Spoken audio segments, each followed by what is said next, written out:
Hello everyone, स्वागत है आप सभी लोगों का शिक्षा फॉर नौकरी में। इस वीडियो लेक्चर में हम लोग बात करने वाले हैं मैराथन क्वेश्चंस देखेंगे। आज की इस वीडियो में 2022 यूटेट उत्तराखंड के लिए लगातार हम लोग मैराथन सीरीज़ को डिस्कस करते जा रहे हैं। काफ़ी इंपॉर्टेंट क्वेश्चंस को मैं लेके आ रहा हूँ इन सब प्रैक्टिस सेशन में या फिर मैराथन सीरीज़ में। काफ़ी बढ़िया वीडियो रहने वाली है जिसमें आज हम लोग सीडीपी को डिस्कस करेंगे। सीडीपी के काफ़ी सारे कॉन्सेप्चुअल क्वेश्चंस को मैं लेके आया हूँ। मैं आपको टॉपिक भी बताऊंगा कहाँ कहाँ से क्वेश्चंस पूछे जाते हैं, तो वीडियो में लास्ट तक बने रहना। पेपर 1 और पेपर 2 दोनों के लिए बहुत ही इंपॉर्टेंट है। लास्ट टाइम में ये वीडियोस बहुत हेल्प करेंगी आप लोगों के लिए। टेलीग्राम पर ज़रूर कनेक्ट कर लेना और चैनल पर नए हो तो ज़रूर सब्सक्राइब करना। काफ़ी सारे वीडियोज़ आपको प्लेलिस्ट में मिल जाएंगे यूटेट 2022 प्रिपरेशन के लिए। वेब यूआरएल आपके सामने है, ज़रूर फॉलो करें, एक बार जाके ज़रूर विजिट करें। और वीडियो पसंद आए तो यार शेयर ज़रूर करना, क्योंकि काफ़ी सारी चीज़ें मैं आप लोगों को यहाँ प्रोवाइड करा रहा हूँ without any fees, without any fee और विदाउट एनी कॉस्ट। तो यार इतना तो कर सकते हो कि यार आप जो है चैनल को सब्सक्राइब करो और ज़्यादा से ज़्यादा शेयर करो वीडियो को। क्वेश्चन नंबर 1 आप लोगों के सामने है। क्वेश्चन नंबर 1 बोलता है किसी के विचार को व्यक्त करने के लिए धारा प्रवाह और नम्य रूप से भाषा का उपयोग करने की क्षमता हॉवर्ड गार्डनर के किस सिद्धांत के अनुसार दी गई है? भाषाई, प्रकृतिवाद, स्थानिक या फिर अंतर व्यक्तित्व। तो देखो ये क्वेश्चन जो लिया गया है थ्योरी ऑफ इंटेलिजेंस से लिया गया है, बुद्धि वाला जो चैप्टर है। और ये मैंने इंपॉर्टेंट टॉपिक्स में भी आप लोगों को बताया था कि कौन कौन से इंपॉर्टेंट टॉपिक्स पढ़ने हैं। उसमें से एक टॉपिक ये था जिसमें आपको मैंने बताया था कि ये आपको रेडी करना है, बुद्धि वाला। इसमें जो है बहुत सारे क्वेश्चंस पूछे जाते हैं। तो यहाँ पर पूछा गया है कि भाषा का उपयोग करने की क्षमता हॉवर्ड गार्डनर के सिद्धांत में डैश बुद्धि की विशेषता है। कौन सी बुद्धि की ये विशेषता है जिसमें भाषा की क्षमता का उपयोग किया जाता है? भाषाई, प्रकृतिवाद, स्थानिक या फिर अंतर व्यक्तित्व। तो राइट आंसर है ऑप्शन नंबर ए। जो भाषाई बुद्धि है उसमें आप हम क्या क्या क्या एक्सप्लेन किया है हॉवर्ड गार्डनर ने? हॉवर्ड गार्डनर ने बेसिकली बहुबुद्धि का सिद्धांत दिया है, ठीक है। और इन्होंने भाषाई बुद्धि के बारे में ये बताया कि जो लोग जैसे लेखक होते हैं, ठीक है, जो कवि होते हैं, उसके अलावा जो वक्ता होते हैं, तो ये सब क्या करते हैं? भाषा का इस्तेमाल करते हैं, चाहे वो लिखित रूप में करते हो चाहे वो मौलिक रूप से करते हो, ठीक है। तो इन सारी चीज़ों में क्या चीज़ इन्वॉल्व होती है? भाषाई क्षमता। जिन जिन भी व्यक्तियों के अंतर्गत भाषाई बुद्धि होती है तो वो इन सब चीज़ों या और इन फील्ड में काम करने की काबिलियत रखते हैं। और आपने देखा होगा ये भाषाई बुद्धि वाले लोग होते हैं। ये इस क्वेश्चन में पूछा गया था। नेक्स्ट बढ़ेंगे क्वेश्चन नंबर 2 के साथ। ध्वनि, लय और शब्दों के अर्थ के प्रति संवेदनशीलता किस प्रकार की बुद्धि की विशेषता है? पारस्परिक, अंतर्व्यक्तित्व, भाषाई या फिर स्थानिक। तो देखो सेम क्वेश्चन है, थोड़ा सा तोड़ मरोड़ के पूछा गया है और इसी तरीके के क्वेश्चन आपको देखने के लिए मिलेंगे पेपर 1 एंड पेपर 2 में। तो यहाँ पर राइट आंसर रहेगा हमारे पास अगेन ऑप्शन नंबर सी। यही मैंने एक्सप्लेन किया था कि ध्वनि, लय और शब्दों के अर्थ के प्रति संवेदनशीलता किस प्रकार की बुद्धि की विशेषता है? भाषाई बुद्धि। अब भाषाई बुद्धि में देखो मौखिक रूप भी शामिल है, इस चीज़ को ध्यान देना। मौखिक भी और लिखित रूप दोनों ही रूप से जो लोग भाषा में एक्सपर्ट होते हैं, जो लैंग्वेज में एक्सपर्ट होते हैं या उनमें कुशलता पाई जाती है, और किसी भी भाषा को वो लोग बहुत आसानी से सीख सकते हैं या फिर अपनी योग्यता को प्रदर्शित कर सकते हैं किसी और भाषा में भी, तो वो भाषाई बुद्धित्व कहलाती हैं। और ये हॉवर्ड गार्डनर ने एक्सप्लेन किया है। नेक्स्ट बढ़ेंगे, क्वेश्चन नंबर आएगा हमारे पास में, क्वेश्चन नंबर आएगा 3rd, और ये भी इंटेलिजेंस का क्वेश्चन है। इंटेलिजेंस वाले चैप्टर से लिया है मैंने, सारी चीज़ें आप लोगों को बता रहा हूँ मैं। टर्मन के आईक्यू वर्गीकरण के अनुसार कौन सी आईक्यू रेंज बेहतर साबित है? भाई टर्मन कौन है? लुइस टर्मन, ठीक है, नाम ध्यान रखना, कई बार पूछा जाता है कि जो आईक्यू रेंज होती है, जो आईक्यू का मतलब हिंदी में होता है बुद्धि लब्धि का जो रेंज होती है, जो ग्राफ होता है, वो किसके द्वारा दिया गया? लुइस टर्मन के द्वारा प्रपोज किया गया था। लुइस टर्मन ने इसको वर्गीकृत किया था। तो इनसे पूछ रहे हैं कि कौन सी ऐसी रेंज है जिसमें बेहतर संबंधित है, जो मतलब ठीक ठाक रेंज रहती है आईक्यू की, 140 से ऊपर, 110 से 120 या फिर 90 से 110 या फिर 50 से 60। तो राइट आंसर है हमारे पास ऑप्शन नंबर रहेगा क्वेश्चन नंबर 3rd के लिए, यहाँ पर ऑप्शन नंबर सी रहेगा। तो सी में क्या पूछा गया है? जो ठीक ठाक होती है, बेहतर होती है, तो वो है 90 से लेके 110, जिसमें एवरेज, इसको हम बोलते हैं एवरेज कैटेगरी के जो बच्चे होते हैं, औसत आयु, औसत बुद्धि वाले, आयु नहीं औसत बुद्धि वाले जो लोग होते हैं वो इसी रेंज में आते हैं, 90 से 110, ठीक है। जैसे आप हो गए, हम लोग हो गए, तो हम 90 to 110 की रेंज में आ जाते हैं। और जो बहुत ज़्यादा अच्छे और क्रिएटिव बच्चे होते हैं वो एवरेज से ऊपर यानी कि अबव एवरेज होते हैं तो उनका आईक्यू 110 से 120 होता है, और जो 140 से ऊपर हो जाते हैं तो वही वो क्रिएटिव चाइल्ड हो जाते हैं या फिर गिफ्टेड लर्नर्स या गिफ्टेड चिल्ड्रन हो जाते हैं। ठीक है, 140 से ऊपर तो आप समझ जाओ साइंटिस्ट वाइंटिस्ट बन जाते हैं लोग, इस रेंज में पहुंच जाते हैं। तो ये टर्मन के द्वारा दिया गया था। नेक्स्ट क्वेश्चन नंबर आता है अगेन 4, ये भी इंटेलिजेंस से दिया गया, होवर्ड गार्डनर के द्वारा पूछा गया है ये। होवर्ड गार्डनर का बहुप्रतिभा का सिद्धांत निम्नलिखित में किस पर ज़्यादा फोकस करता है? होवर्ड गार्डनर का सिद्धांत सामान्य क्षमता पर, जनरल एबिलिटीज़ पर, या फिर अद्वितीय क्षमताओं पर, अनुकूलन एडॉप्टिव स्किल्स पर, या फिर सामान्य बुद्धि पर। तो देखो, प्रतिभा का सिद्धांत या बहुबुद्धि का सिद्धांत जो है अद्वितीय क्षमताओं पर ज़्यादा बल देता है। अद्वितीय क्षमताएं क्या होती हैं भाई?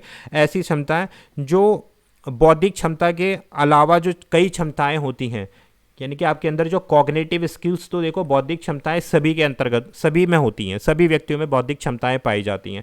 इसके अलावा जो आपके अंदर अलग अलग प्रकार के कौशल करने की जो क्षमताएं होते हैं तो वो अद्वितीय क्षमताएं कहलाती हैं। बात क्लियर हो गई? आई होप क्लियर हो गया। जैसे अलग फील्ड में, जैसे आप सिंगिंग के फील्ड में बहुत ही बढ़िया गाते भी हैं, आपके अंदर बौद्धिक क्षमताएं तो हैं, इसके अलावा आपका एक और फील्ड है जिसमें आप एक्सपर्ट हैं, सिंगिंग। हो सकता है दूसरा पर्सन स्पोर्ट्स में अच्छा हो सकता है तीसरा पर्सन जो है आर्ट्स में अच्छा हो। तो ये अलग अलग फील्ड हो गए। या फिर हो सकता है कोई एक पर्सन जो आर्किटेक्चर हो, तो वो स्पेस, स्थानिक बुद्धि बोली जाती है जो आर्किटेक्ट होते हैं, उनके अंदर ये विलक्षण क्षमता होती है। तो option number B is the right answer. तो बहुबुद्धि का सिद्धांत इसी को ही फोकस करते हैं, होवर्ड गार्डनर। नेक्स्ट बढ़ते हैं भाई क्वेश्चन नंबर 5 पर। अगेन एक और मैंने क्वेश्चन उठाया है थ्योरी ऑफ इंटेलिजेंस से। अब देख लो आगे आने वाले क्वेश्चन कुछ और चैप्टर से हैं, तो वीडियो को बिल्कुल भी मिस मत करना। बिल्कुल सेलेक्टेड क्वेश्चन लेके आ रहा हूँ आप लोगों के लिए। जो जेपी गिलफोर्ड है, यहाँ पर लिखा है गिलफोर्ड, इनका पूरा नाम क्या है? जेपी गिलफोर्ड की बौद्धिकता का सिद्धांत किस चीज़ से संबंधित है? तो त्रिविमीय सिद्धांत से, द्विविमीय सिद्धांत से, बहुकारक सिद्धांत से, या उपयुक्त में से कुछ नहीं। तो जेपी गिलफोर्ड ने क्या दिया है? ट्राइआर्किक थ्योरी दी है। ट्राइआर्किक थ्योरी किसके द्वारा दी गई है? त्रिबुद्धि का सिद्धांत, त्रिविमीय सिद्धांत किसके द्वारा दिया गया है? जेपी गिलफोर्ड के द्वारा दिया गया। बात क्लियर है? इस चीज़ को नोट डाउन कर लेना, बहुत ही इंपॉर्टेंट है। और ये अपने सिद्धांत के अनुसार बताते हैं कि कौन कौन सी 3 चीज़ें होती हैं जिनके बारे में ये बात करते हैं, जैसे संचालित या संचालन करना, इसके अलावा सामग्री यानी कि मटेरियल, और उसके अलावा उत्पाद यानी कि प्रोडक्ट। तो ये इन तीनों टॉपिक्स पर बात करते हैं अपनी ट्राइआर्किक त्रिबुद्धि सिद्धांत के अंतर्गत। बात क्लियर हो गई? इतना ही समझ लो, इतना काफ़ी है उत्तराखंड टेट के लिए। नेक्स्ट बढ़ेंगे, क्वेश्चन नंबर आएगा हमारे पास 6। होवर्ड गार्डनर का बहुबुद्धि का सिद्धांत क्या चीज़ सुझाता है? इंटेलिजेंस पर ही बेस्ड क्वेश्चन है कि होवर्ड गार्डनर की जो मल्टीपल थ्योरी ऑफ इंटेलिजेंस है वो किस चीज़ को बेसिकली टारगेट करती है। क्वेश्चन 6 में आपसे ये पूछा गया है। शिक्षकों को चाहिए कि विषय वस्तु के वैकल्पिक विधियों से पढ़ाने के लिए बहुबुद्धियों को एक रूप रेखा की तरह ग्रहण करें। क्षमता भाग्य है और एक अवधि के भीतर नहीं बदलती। हर एक बच्चे को प्रति एक 8 भिन्न तरीकों से पढ़ाया जाना चाहिए ताकि सभी बुद्धियाँ विकसित हों, या फिर बुद्धि को केवल बुद्धि लब्धि IQ परीक्षण ही निर्धारित किया जा सकता है।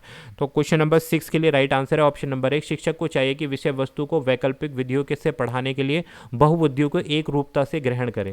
कहने का मतलब है कि जो बहुबुद्धियाँ हैं मल्टीपल तरीकों का इस्तेमाल करना चाहिए जिससे बच्चे के सेंसेस इन्वॉल्व हों। तो ऐसा होवर्ड गार्डनर बोलते हैं। और बहुबुद्धि के सिद्धांत में जब आप वैकल्पिक यानी कि ऑप्शनल विधियों का, ऑप्शनल मेथड का पढ़ाने के तरीकों को आप चेंज कर करके जब आप पढ़ाते हो तो बच्चों में अलग अलग दिशाओं में सोचने की क्षमता और उनकी स्किल्स, डिफरेंट फील्ड में उनकी स्किल्स भी इंप्रूव होती हैं। नेक्स्ट बढ़ाते हैं क्वेश्चन नंबर 7। निम्नलिखित में से कौन सा कथन सही नहीं है? अब ये डेवलपमेंट और ग्रोथ एंड डेवलपमेंट वाले चैप्टर से मैंने यहाँ क्वेश्चन इंक्लूड किए हैं। काफ़ी इंपॉर्टेंट ये टॉपिक है, मिस मत करना। विकास क्रमबद्ध व व्यवस्थित होता है। विकास केवल आनुवांशिकता से प्रभावित होता है। विकास के सभी क्षेत्र एक दूसरे पर निर्भर करते हैं। विकास की गति व्यक्तिगत होती है। तो कौन सा सही नहीं है वो पहचानना है। तो जो सही नहीं है तो वो है हमारे पास ऑप्शन नंबर बी, जो है यहाँ पर क्वेश्चन नंबर 7 के लिए सही नहीं है। बोल रहे विकास केवल आनुवांशिकता से प्रभावित होता है। भाई विकास केवल ओनली हेरिडिटी से ही इफेक्टिव नहीं होता है, यानी कि डेवलपमेंट जो है हेरिडिटी पर ही बेस नहीं करता, ये मिला जुला रूप होता है हेरिडिटी का और पर्यावरण का। देखो जो हमारे पास डेवलपमेंट है, इस चीज़ को हमेशा ध्यान रखना, जो विकास है तो वो हेरिडिटी यानी कि आनुवंशिकता और पर्यावरण दोनों का प्रोडक्ट है। दोनों का गुणनफल है डेवलपमेंट जो है हमारा। तो यहाँ इन्होंने कह दिया कि केवल आनुवंशिकता से ही प्रभावित होता है, नहीं, आनुवंशिकता के साथ साथ इसमें जो पर्यावरण, जो एनवायरमेंटल फैक्टर होते हैं वो भी कनेक्टेड होते हैं डेवलपमेंट में। तो ऑप्शन नंबर बी इसीलिए सही है, ये गलत स्टेटमेंट है रिगार्डिंग डेवलपमेंट। नेक्स्ट क्वेश्चन आएगा हमारे पास 8, विकास के किस चरण में बच्चे विश्वास निर्माण नाट्य में सक्रिय रूप से संलग्न होते हैं? यानी कि डेवलपमेंट की कौन सी ऐसी स्टेज है, स्टेजेस ऑफ डेवलपमेंट है बच्चों की, जिसको जीन पियाजे ने अपने जो संज्ञानात्मक थ्योरी है उसमें एक्सप्लेन किया है। तो उसके कौन सी स्टेज में बच्चे विश्वास का निर्माण करते हैं, यानी कि वो विश्वास करने लगते हैं, जो भी नाट्य सक्रिय रूप में वो संलग्न होते हैं। कहने का मतलब है कि जैसे बच्चे रोल प्ले करते हैं या अपना कोई भी खेल खेलते हैं, तो उसमें जो जिस रूप में भी वो सक्रिय होते हैं तो उसमें वो विश्वास करने लगते हैं कि हाँ ये कैरेक्टर मैं ही हूँ। इस तरीके से कौन सा चरण है वो, शैशव अवस्था में करते हैं, प्रारंभिक बाल्यावस्था में करते हैं, मध्य बाल्यावस्था में करते हैं, किशोरावस्था में करते हैं। तो देखो किशोरावस्था क्या है, जो एडोलसेंस होती है, यानी कि यहाँ से आप बच्चा वयस्क होना स्टार्ट हो जाता है, तो उसमें समझ भी विकसित हो जाती है। तो इस तरीके की चीज़ें बच्चे यहाँ पर निर्माण नहीं होता।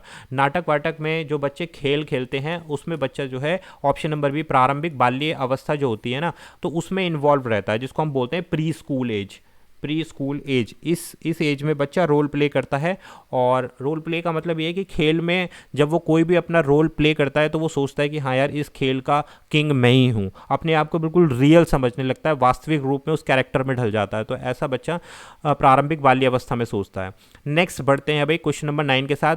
बाल विकास में संवेदनशीलता अवधि सेंसिटिविटी स्टेज का प्रतिनिधित्व करता है। बाल विकास में यानी कि चाइल्ड डेवलपमेंट में किसी व्यक्ति में विशेष क्षमताओं के उभरने के लिए सर्वोत्तम अवधि, गर्भधारण से जन्म तक की विकास की अवधि, बाल्यावस्था से प्रारंभिक वयस्कता में संक्रमण के विकास की अवधि, या किसी व्यक्ति में अचानक होने वाले हार्मोनल परिवर्तन की विकास अवधि। तो बाल विकास में चाइल्ड डेवलपमेंट में संवेदनशील यानी कि क्रिएटिव जो चीज़ें होती हैं, सेंसिटिव चीज़ें, नॉट क्रिएटिव, सेंसिटिव जो स्टेज होती है वो कौन सी होती है, यहाँ पर वो पूछा जा रहा है। तो क्वेश्चन नंबर है हमारे पास, ये क्वेश्चन नंबर हम पहुँच गए 9 पर आई थिंक। हाँ, तो राइट आंसर रहेगा क्वेश्चन नंबर 9 के लिए ऑप्शन नंबर ए रहेगा भाई राइट आंसर। किसी व्यक्ति में विशेष क्षमताओं के उभरने के लिए सर्वोत्तम अवधि जो होती है वो क्या होती है भाई, ये इसी का प्रतिनिधित्व करती है, सेंसिटिविटी जो स्टेज होती है, कि कोई भी व्यक्ति विशेष क्षमताओं के उभरने के लिए सर्वोत्तम अवधि यही होती है। नेक्स्ट बढ़ेंगे क्वेश्चन नंबर 10 के साथ में, बच्चों के संदर्भ में विकास में शामिल है।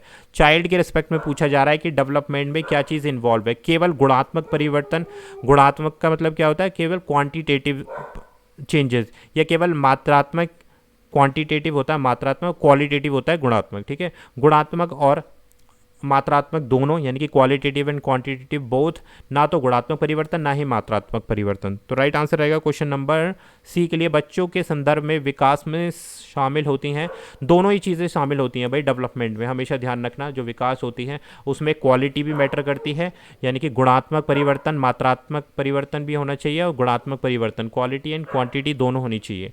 नेक्स्ट बढ़ेंगे भाई क्वेश्चन नंबर 11 के साथ। लेव वाइगोस्की के अनुसार, अब लेव वाइगोस्की तो भाई बहुत इंपॉर्टेंट है, इनकी थ्योरी मैंने कई बार बता दी, जरूर पढ़ के जाना, काफ़ी सारी चीज़ें मैं यहाँ एक्सप्लेन कर दूंगा।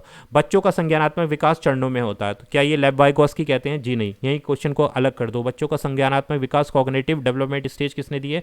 पियाजे ने दी है। तो इस तरीके से आप क्वेश्चन पर बिल्कुल 100% कन्फर्म हो सकते हो। स्कीमा की परिपक्वता में बच्चों में संज्ञानात्मक विकास होता है। चलो इसको देखते हैं। भाषा बच्चों के संज्ञानात्मक विकास में महत्वपूर्ण भूमिका निभाती है। तो भाई देखो, ये किसने कहा है भाषा जो है महत्वपूर्ण भूमिका निभाती है? तो ये भाई ये लेव वाइगोस्की ने ही कहा है। देखो, संज्ञानात्मक परिवर्तन में जो भाषा होती है वो काफ़ी, लेव वाइगोस्की की थ्योरी ही ये है। जो पियाजे हैं वो ये बोलते हैं कि डेवलपमेंट जो है अलग अलग चरणों में होता है, स्कीमाज में होता है। ये स्कीमा सेट ऑफ इन्फॉर्मेशन में होता है। स्कीमा का मतलब होता है जो सेट ऑफ नॉलेज होती है, छोटी छोटी जो ज्ञान का निर्माण करते हैं। तो ये बात जो है पियाजे ने बोली है। भाषा बच्चों के संज्ञानात्मक विकास में महत्वपूर्ण भूमिका निभाती है, ये लेव वाइगोस्की कहते हैं। इस चीज़ को ध्यान रखना, ठीक है, कि भाषा से ये बोलते हैं कि भाषा से ही बच्चे का विकास होता है। लेव वाइगोस्की की थ्योरी ये बोलती है, ठीक है। नेक्स्ट हमारे पास जो ऑप्शन है, बच्चा भाषा अधिग्रहण साधन के माध्यम से भाषा सीखता है। अब ये किसने कहा है?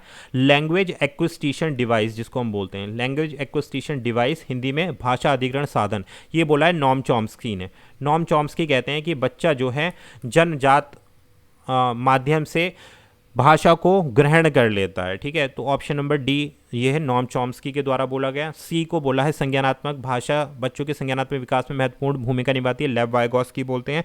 और स्कीमा वाला जो पोर्शन है ये पियाजे बोलते हैं। बात क्लियर हो गई। नेक्स्ट आता है क्वेश्चन नंबर 12।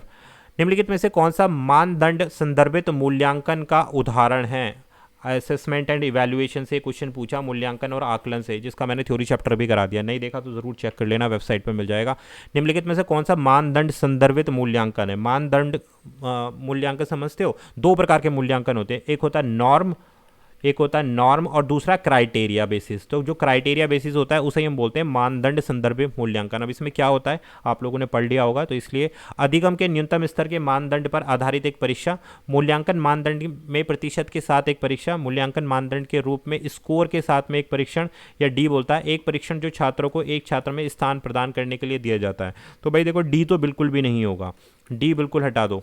ठीक है, बचे कौन से? तीन ऑप्शन कि मानदंड संदर्भित मूल्यांकन में क्या चीज़ होती है? अधिगम के न्यूनतम स्तर के मानदंड पर आधारित एक परीक्षा, यानी क्या इसमें एक स्टैंडर्ड सेट कर दिया जाता है, उसके हिसाब से ही बच्चों का मूल्यांकन किया जाता है। तो एक न्यूनतम स्तर यानी कि मिनिमम लेवल ऑफ लर्निंग के आधार पर हम क्या करते हैं? बच्चे का परीक्षण करते हैं, उसे ही हम क्या बोलते हैं? मानदंड संदर्भित मूल्यांकन बोलते हैं। बात क्लियर। नेक्स्ट बढ़ेंगे भाई क्वेश्चन नंबर 13 के साथ। निम्नलिखित में से कौन सी विधि अधिगम के लिए आकलन का उद्देश्य के लिए उपयुक्त है? अधिगम के लिए असेसमेंट फॉर लर्निंग।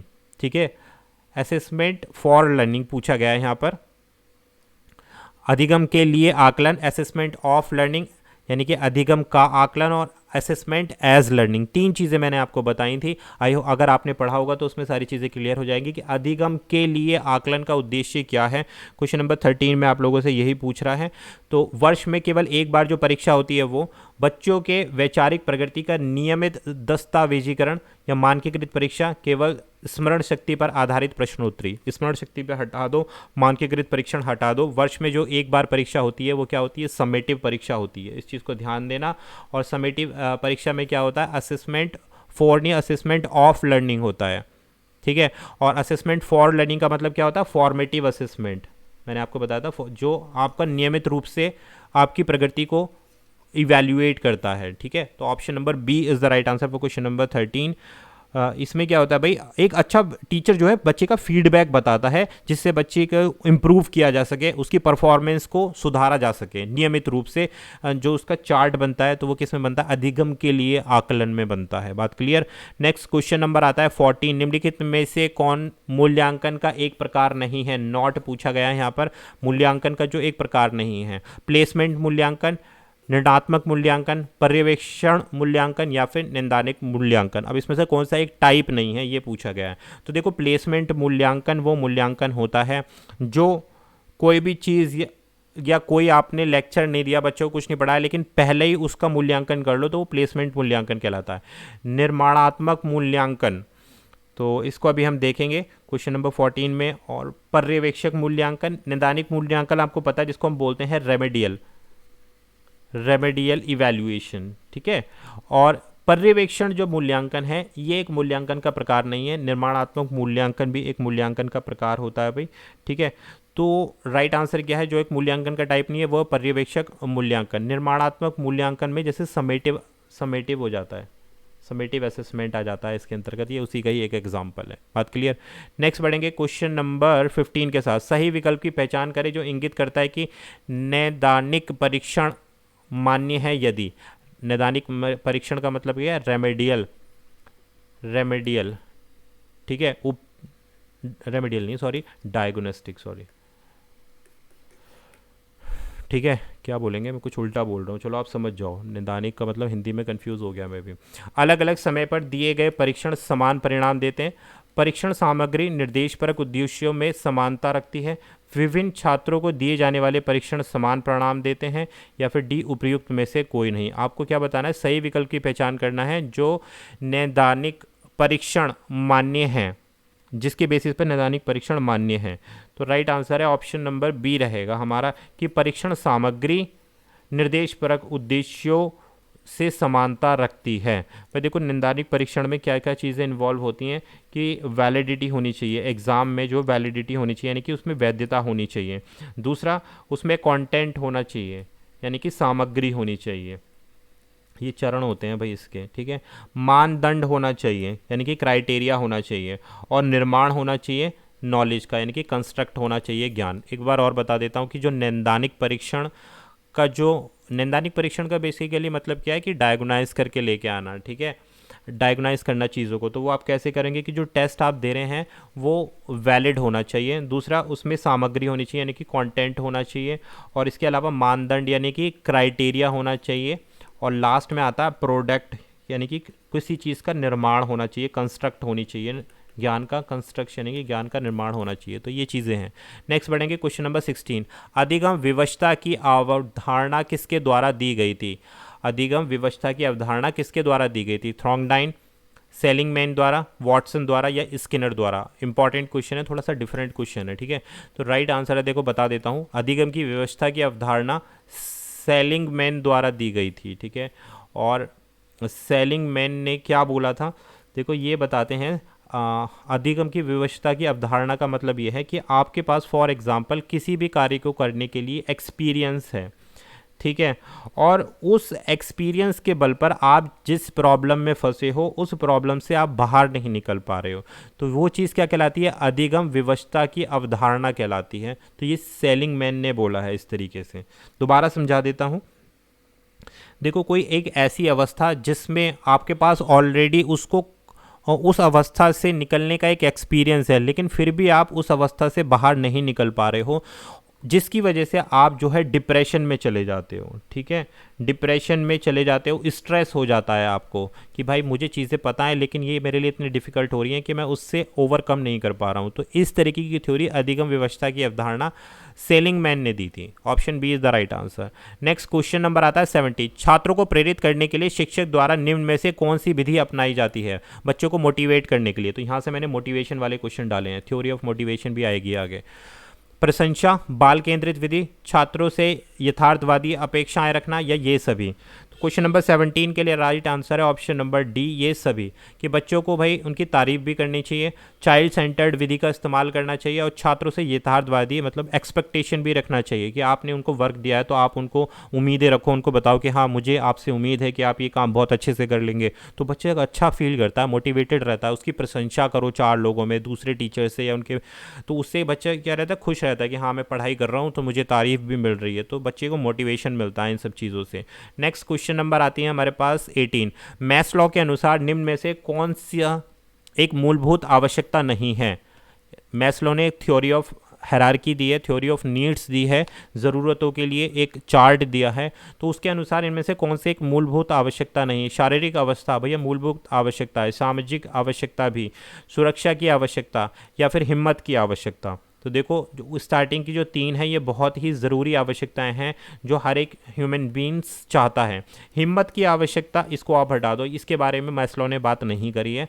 देखो, सबसे पहले आती है फिजियोलॉजिकल नीड्स यानी कि शारीरिक अवस्था, उसके बाद आती है सोशल कि उसका सामाजिक स्टेटस कैसा है किसी भी व्यक्ति का। भाई सबसे पहले वो सामाजिक स्टेटस नहीं देखेगा अपना, वो देखेगा कि उसके शरीर की क्या नीड है, उसको खाना पानी भोजन ये सब चीज़ें मिल रही हैं या नहीं मिल रही हैं, ठीक है, या फिर उसको घर रहने के लिए छत मिल रही है या नहीं मिल रही है। उसके बाद वो देखेगा कि हाँ क्या मैं सेफ़ हूँ या नहीं हूँ, सुरक्षा की आवश्यकता देखेगा। जब वो सुरक्षित हो जाएगा तब वो समाज की तरफ देखेगा, ठीक है। उसके बाद चीज़ें और आती हैं, हिम्मत की आवश्यकता इसको हटा दो यहाँ से, ऑप्शन नंबर डी इसका राइट आंसर है।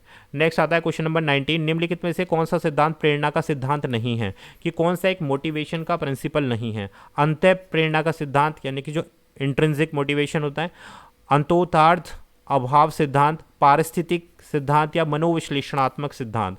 तो सीधा सीधा से यहाँ पर राइट आंसर है हमारे पास ऑप्शन नंबर सी 19 के लिए, जो क्या बोलता है भाई, पारिस्थितिकी का जो सिद्धांत है ये भैया मोटिवेशन के अंतर्गत नहीं आता, यानी कि प्रेरणा सिद्धांत के अंतर्गत नहीं आता।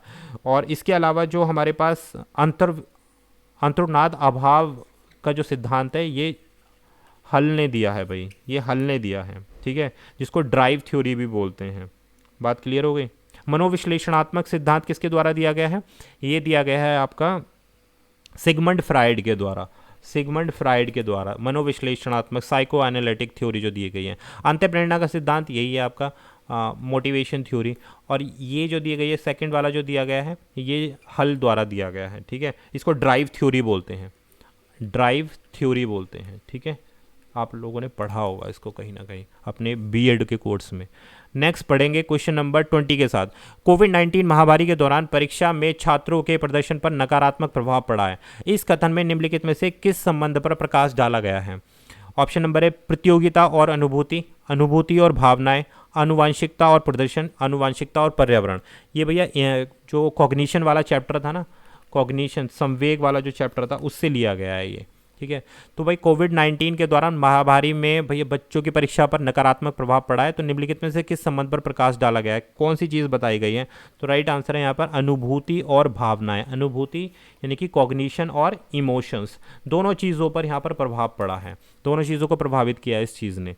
नेक्स्ट बढ़ेंगे भाई, आनुवंशिकता को नहीं किया, आनुवंशिकता यानी कि हेरिडिटी पर प्रभाव नहीं डाला कोविड-19 पर। ठीक है, प्रतियोगिता पर नहीं प्रभाव डाला, यानी कि बच्चों के इमोशंस पर और संज्ञान यानी कि भावनाओं पर और अनुभूति दोनों पर ही प्रभाव दिया है कोविड-19 ने।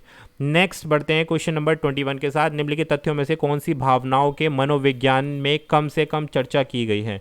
प्रेरक के लिए, व्यक्तिगत व्यक्तित्व विशेषक के लिए, संवेग के लिए या फिर प्रत्यक्षीकरण के लिए? निम्नलिखित तथ्यों में से कौन सा भावनाओं मनोविज्ञान में कम चर्चा की गई है, यानी कि इमोशन वाले चैप्टर में किस पर कम बल दिया गया है, ये पूछा जा रहा है यहाँ पर। तो राइट आंसर है व्यक्तित्व विशेषक पर, यानी कि किसी इंडिविजुअल पर कम फोकस किया गया है। जो इमोशंस और कॉग्नेटिव पे अगर बात की जाए तो व्यक्तित्व विशेषक पर नहीं ध्यान दिया गया, बाकी संवेग पे तो ध्यान दिया गया है, प्रेरक पे भी ध्यान दिया गया है। तो option B is the right answer.